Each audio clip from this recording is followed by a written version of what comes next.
This is QTV Nightly News. I'm Umudu Gajaga and thank you for joining us. Here are the headlines. Following a High Court summons in the Ousainou Bojang trial, QTV, the Fatu Network and Kerfatu today submitted video footage of the September 15, 2023 police press conference related to the fatal shooting and wounding of police officers. The Gambia Center for Victims of Human Rights Violations began a 3-day training of trainers on Tuesday to build the capacity of 22 staff on the AU Transitional Justice Policy and government's TRRC white paper. IOM, in partnership with the Department of Livestock Services at the Ministry of Agriculture, on Tuesday held a national consultation on transhuman corridor mapping. Pa Dauda Sanyang, Director of Operations at the Gambia Ferry Services, highlighted current activities, challenges and future plans for the country's ferry services. In international news, marking its 15th anniversary, UN Women reports rising gender-based violence, widening digital divides, and more women living in conflict zones. Those were the headlines. Now the news in detail.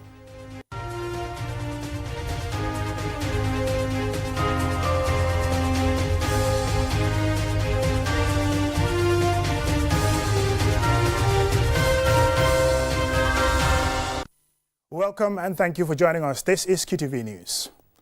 Following High Court summons in the Ousainou Bojang trial, QTV, the Fatu Network and Kerfatu today submitted video footage from the 15th of September 2023 police press conference related to the fatal shooting and wounding of police officers.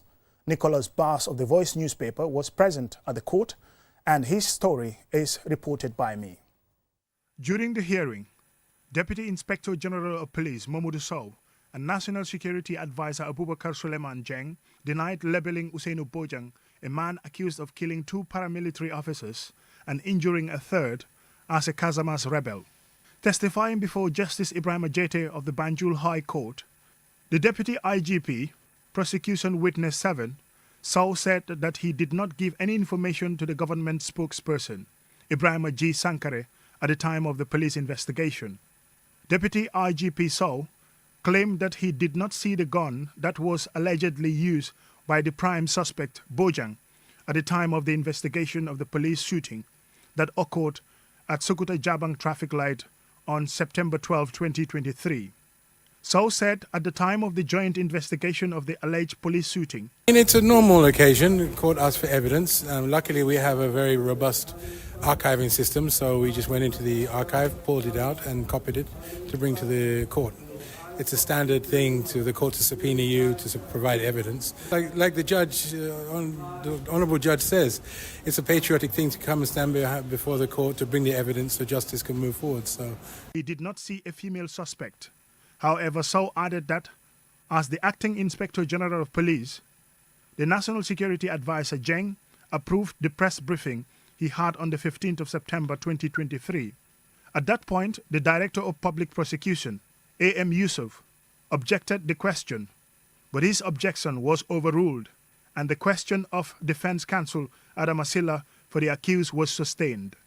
When Defense Counsel Silla asked about the police protocol before holding a press briefing, it's very normal, and it shows how people respect the law, because the law is here for everybody. When the court makes a call for you to come to appear to the court, it's just fine. I don't see any problem with that, because it is all about giving evidence, and when evidence are being produced, it is going to help the judge and also the defense lawyer and also the prosecutors so that they can also fast track the hearing of this particular case. As you all may understand that this is a criminal case which requires substantial evidence to ensure that justice is served. Director of Public Prosecution Yusuf argued the question was irrelevant to the case. The presiding judge upheld the objection and instructed Siller to rephrase his question. The 8th defense witness, National Security Advisor Abubakar Suleiman Jeng, was asked to ascertain if he could recall calling the first accused Bojang a rebel. Jeng replied if such was said by him, it was based on intelligence. In response to the witness's statement, Defense Counsel Lamin J. Dabo, for the first accused, Ousainou Bojang, requested that the footage of September 15, 2023 press briefing be played. As the session extended past 4 p.m., the trial judge ordered the matter to be adjourned. Mamadou Gajaga, QTV News. The Gambia Center for Victims of Human Rights Violations on Tuesday began a 3-day training of trainers to build the capacity of 22 staff members on the African Union Transitional Justice Policy and the government's white paper on the TRRC recommendations. Yafatu Gay tells us more. The training, held as part of a year-long initiative under the African Union Transitional Justice Policy, is aimed at increasing awareness and deepening understanding of transitional justice mechanisms in the Gambia. Central to this initiative is the popularization of the government's white paper, which outlines its position and planned actions in response to the TRRC findings, following years of authoritarian rule under former President Yahya Jammeh. The main objective of the training is to provide victim center staff with thorough understanding of the AUTJP and the government white paper, enabling them to better support victims, advocate for their rights, and contribute to the effective implementation of the TRRC recommendations. Keba Jom, the National Coordinator for the Victim Center, along with Seini Senghor, a representative of the Center's Board of Directors, emphasized the importance of the training. Is to capacitize the staff to an extent that when we go out into the field, we can talk about the African Union Transitional Justice Policies comfortably, as well as the government white paper. We wish to reiterate the importance of this training to the staff of the VC, which will boost their capacities, sensitize victims and the general public about the African Union Transitional Justice Policies. Cloud Kando, political advisor to the resident representative of the ECOWAS president to the Gambia, highlighted the timeliness of the training, noting its significance in advancing the country's transitional justice process. This 3-day training is quite relevant for you because it goes into the ramifications of what the implementation of the TRRC and the popularization of the AU document is all about. And therefore, representing ECOWAS, I am here to reiterate ECOWAS's commitment to the development aspirations of not only the victims program, but to all development aspirations of the Gambia. Babukar Enfai, one of the training participants, shared his expectations for the outcomes of the 3-day training. Listening to the deliberation by the coordinator, he said it's a trainer of trainees. And we have been doing such training for a long time so that when we go to the field, we will utilize or make good use of what we have learned here. I want to believe that having 3 days in paradise here, when we go back to our respective region, we will be in a position to deliver to our utmost. The African Union Transitional Justice Policy, adopted in 2019, serves as a continental framework for addressing legacies of conflict and human rights abuses. Its implementation in the Gambia is expected to reinforce national efforts to deliver truth, justice, reparation, and guarantees of non-repetition. As the country continues to heal from 2 decades of authoritarian rule under former President Yahya Jammeh, initiatives such as this training underscores the importance of community-based and victim-centered approaches to justice and reconciliation. Reporting for QTV News, this is Yafatu Gay. International Organization for Migration, IOM, in partnership with the Department of Livestock Services at the Ministry of Agriculture, on Tuesday held a national consultation on transhuman corridor mapping. The event brought together stakeholders in the livestock sector, law enforcement and climate advocates to address the impact of climate change on the livestock sector. Ansumane Sonyasi reports. This national consultation aims to bring together key stakeholders, particularly those focused on livestock and climate change, to identify and validate transhuman corridors across the Gambia. The convergence forms part of a broader initiative under the $3 million project empowering communities in the Gambia to prevent, mitigate and resolve land-related conflicts exacerbated by climate change. The consultation also serves as a critical step ahead of the rollout of the IOM's transhumans tracking tool in selected communities. The tracker is designed to monitor pastoral mobility and help prevent conflicts over natural resources. Sigba Ehas, IOM Chief of Mission in the Gambia, emphasized that the country, like many others in sub-Saharan Africa, is experiencing severe impacts of climate change. These impacts, he noted, not only undermine livestock productivity, but also contribute to irregular migration.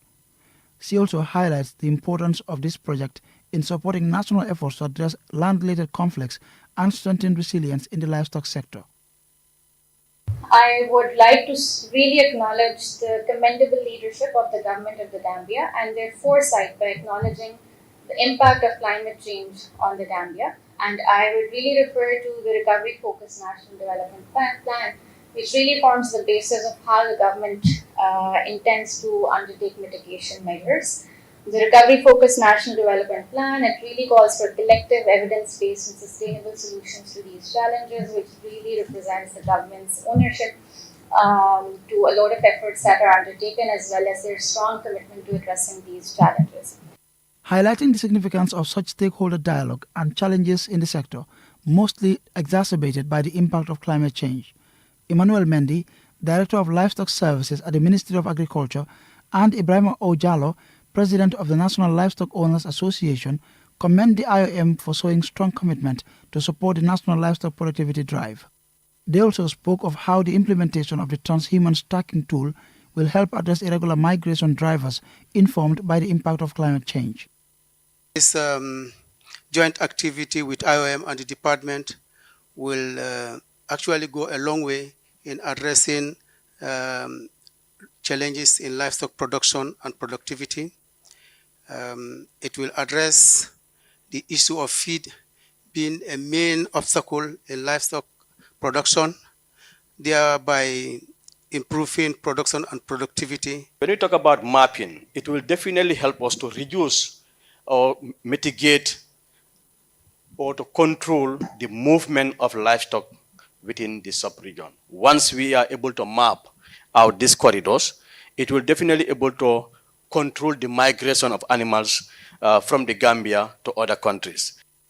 The empowering communities in the Gambia to prevent, mitigate and resolve land-related conflicts exacerbated by climate change is supported by the UN Peacebuilding Fund and implemented by IOM across LRR, CRR and NBR to support female rice growers and young men and migrants in the livestock sector.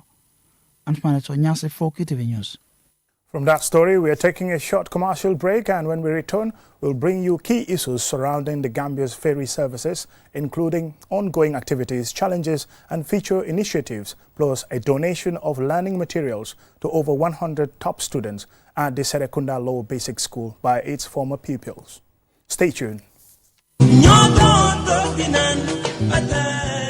fii mooy fan fii mooy Inessa di place bi nga xam ne moom la ñëpp taam place bi bépp xeetu ataaya bu baax rek bu dugg see ci dëkk bi xamal ne fii rek la am bara wërga bii neex na lool saf na ba pare tamit nag am gu bu neex boo ko naanee rek da ngay kontaan ci saasi añ ba suur ba gëreesal li nga lekk jëndal baara ataaya bii ndax moom la ñëpp taam gis nga sama client bii ataaya bu neex bu ne moom laa koy njëkk a jox ndax moom kat ataaya bu neex rek lay wër baara wërga bii mooy wërga bi gën te moo gën a saf kon nag ràññee leen ko bu baax kon daw leen gaaw ca Banjul foofu ca Inessa di place bi nga xam ni foofu rek nga ko mën a amee wholesale wala retail mu ngi foofu ci boori court house bi foofu ca Banjul wala nga daw ci bépp marché bépp supermarket bépp boutique fépp foo dugg rek di nga mën a am baara warga bii nga xam ne moom la ñëpp di wër tey baara warga moo dàq ci warga yi man maa ngi ci moom ndax su ma maree ataaya moom rek lay naan.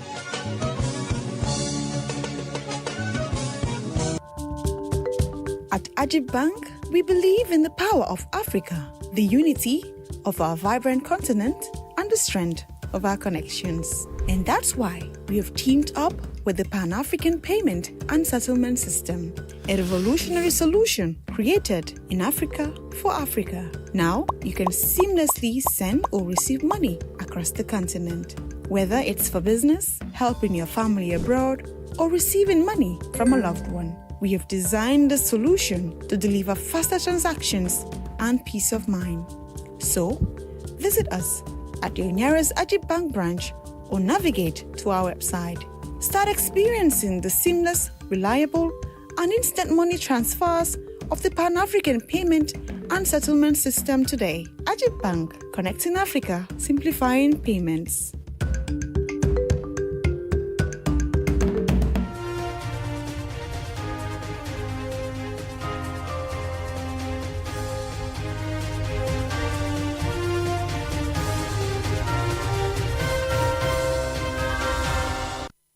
Welcome back and thank you very much. This is QTV News. On Monday, Pa Dauda Sanyang, the Director of Operations at the Gambia Ferry Services Company, addressed key issues surrounding the country's ferry services, highlighting ongoing activities, challenges and future initiatives. Mam Nabuka engaged him on the topic, and this is our report. In a country that has its regions mostly connected by water, ferry services in the Gambia facilitate the movement of over 1 million passengers annually, significantly contributing to the local economy, enhancing trade and tourism. With people across the nation heavily dependent on it, the Gambia Ferry Services Company currently has 2 ferries in operation, the Kanilai and Kunta Kinte, running from 5 a.m. to after midnight with a capacity to board 2,000 people without vehicles and 718 with vehicles per trip.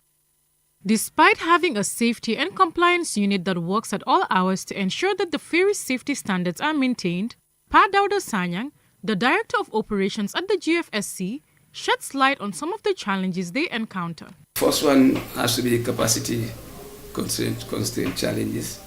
We know sometimes the demand for capacity, we cannot give enough to the demand. So when situations like that arise, we try to manage to the best of our ability. Gambian ferries and fishermen share the same river, particularly in areas like the Banjul Barra crossing. This usually leads to issues such as fishing nets getting entangled in the ferry's propellers, causing damage and delays. Mr. Sanyang explains what measures they are taking to address the problem and prevent future incidents. We call them to meetings and then sensitize them about the impact of the activity on our ferries. Sometimes when we have those issues, apart from service disruption that it creates, it also damages our machinery, propulsion system, the engines themselves sometimes. And fixing those problems requires a lot of resources sometimes. So we call them to meetings to sensitize them so that they desist from laying their nets across. Mr. Sanyang also addressed other unavoidable operation problems that the ferries might face and gave an assurance that none of these are things they wouldn't work to solve. We cannot guarantee that the ferries will not have a problem. They are engines, they are bound to have problems. But what we can tell people is that anytime it happens, let them be rest assured that the engineering and operation team are already always on the ground, ready to tackle such problems. Here he is on the GFSC's future initiatives. Come December 2025, inshallah, we are expecting a new ferry, bigger than the current 2 ferries that we have. And after the arrival of the new ferry, we want to start the 24-hour operation so that this demand and supply, we can regulate it better. That's what we want to do in the future. The GFSC reaffirms its commitment to continue improving ferry services and work towards a more reliable and efficient ferry system that will continue to serve the needs of Gambians and bolster the nation's economy. The GFSC also appeals to the public not to share unverified and old videos, with the implication that they are current to tarnish the image of the ferry service. Mam Nabuka, reporting for QTV News. 3 ex-pupils of Serekunda Law Basic School, class of 1981, on Monday, donated learning materials and school bags to over 100 students. The recipients being the 3 most outstanding students in each class from primary 1 to 6. Ousainou Bojang has the details. The donation seeks to assist in improving learning conditions and to encourage academic excellence among the students. There was joy and appreciation as former students, many of whom are now successful professionals in different fields, returned to their alma mater to encourage and uplift the next generation of students. The group presented learning equipment, including school bags, books, stationery, and other essential tools. These items are expected to ease the burden on parents and enhance learning for dozens of students. Bakari Karasingate, Executive Coordinator for the Kanifing Municipality and an alumni of the Class of 1981 Students Foundation, highlights on how the initiative came about and some of their future plans for the school. It's not going to be a very big project, but it will have a very, very big impact in terms of student performance and, inspiring others who, having missed such an opportunity, may be encouraged to try to do more. So it was from that perspective that we said we would buy learning materials for students in every stream. By stream, I mean from grade 1, grade 2, up to grade 6. What we want to do is go beyond that, forge partnerships, sign MOUs, get other philanthropists inside and outside the Gambia involved. Because giving back is always gratifying. Yeah, we really want to look at the market shed because we don't want to see the vendors sitting in the open. So we are planning on that one. Established in 1949, Serekunda Primary School, now Serekunda Lower Basic School, is among the oldest lower basic schools in the Gambia. Many prominent members of society have passed through this school since its establishment. Mamadou Dem, the current school's headmaster, emphasized on how the learning materials will help the students. These materials will go a long way in helping not only the students but also the parents, because without this, the parents would have bought it. But then now, thank God that these materials are given to them. It will take a long way. Probably for the whole of this year, parents will not buy bags. Parents will not buy books and the like when they could have bought them. Here is Ousainou Bojang, a student and an awardee. These materials are going to help me very well on my hard work. I appreciate these materials from you people. Thank you. These learning materials from the Serekunda Lower Basic School class of 1981 Foundation are more than a gift. They are a reminder of the importance of community and the lasting impact of shared beginnings. They are also a way of giving back to an institution which gave the donors a strong educational foundation from which they and by extension the society will benefit. Aissatou Bari, QTV News. My apologies there. It was the ex-pupils or the ex-students of Serekunda Low Basic School class of 1981, not 3 students or 3 former students of the school, as I earlier on mentioned there. Coming up next now is international news.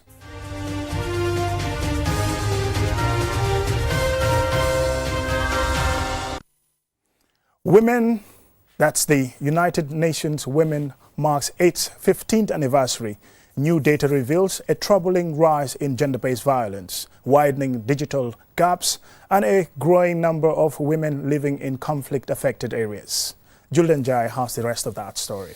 UN Women marked its 15th anniversary with a strong warning: gains in gender equality are starting to erode. A recent UN report shows nearly 1 in 4 countries is seeing a reversal in women's rights. The agency warns that hard-won progress is at risk without urgent global action and renewed investment. UN Women's 2025 assessment, based on data from over 150 national reports, finds that gender equality progress is stalling, and in some cases reversing.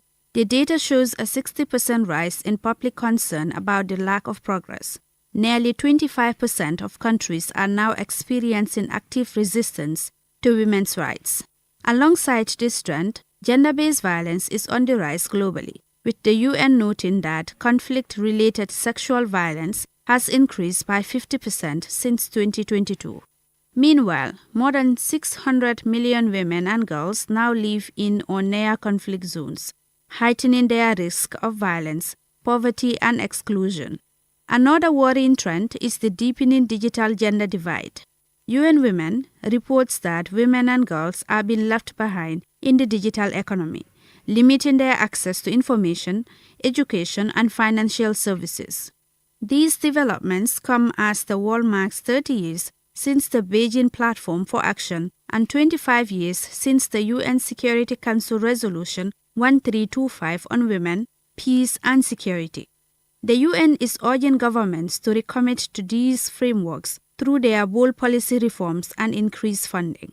In response, the agency is focusing on several urgent priorities: reversing the backlash against women's rights, ensuring women's inclusion in peace building, fighting economic inequality, closing the gender pay gap, and eliminating gender-based violence. A major emphasis is placed on boosting investment, both public and private, in gender equality programs. In the Gambia, national data mirrors several global patterns. According to the 2024 Gender Equality Monitoring Report, women hold only 8.6% of seats in the National Assembly and just 3 out of 22 ministerial posts. Labor force participation among women stands at 48.9% compared to 66% for men, based on figures from the Gambia Bureau of Statistics and the IMF. The situation is even more concerning when it comes to harmful practices. Despite a 2015 law banning female genital mutilation, about 75% of women aged 15 to 49 have undergone FGM. And a 2024 legislative attempt to overturn the ban sparked widespread backlash from activists and global observers. Education and digital access also remain uneven. According to UNICEF and government education statistics, rural girls are significantly less likely to complete senior secondary school. Less than 30% of Gambian women limiting access to online learning and digital banking. For QTV News, I am Jules Denyai. Now, before we end the news, here is a recap of our main news headlines. Following a High Court summon in the Ousainou Bojang trial, QTV, the Fatu Network and Kerfatu today submitted video footage from this 15th of September 2023 police press conference related to the fatal shooting and wounding of police officers. The Gambia Center for Victims of Human Rights Violations began a 3-day training of trainers on Tuesday to build the capacity of 22 staff on the AU Transitional Justice Policy and the government's TRRC white paper. IOM, in partnership with the Department of Livestock Services at the Ministry of Agriculture, on Tuesday held a national consultation on transhumance corridor mapping. Pa Dauda Sanyang, Director of Operations at the Gambia Ferry Services, highlighted current activities, challenges and future plans for the country's ferry services. And in international news, marking its 15th anniversary, UN Women reports rising gender-based violence, widening digital divides, and more women living in conflict. That's all we have time for in this edition of the news. Thank you very much for watching. Join us again at 10 for another bulletin.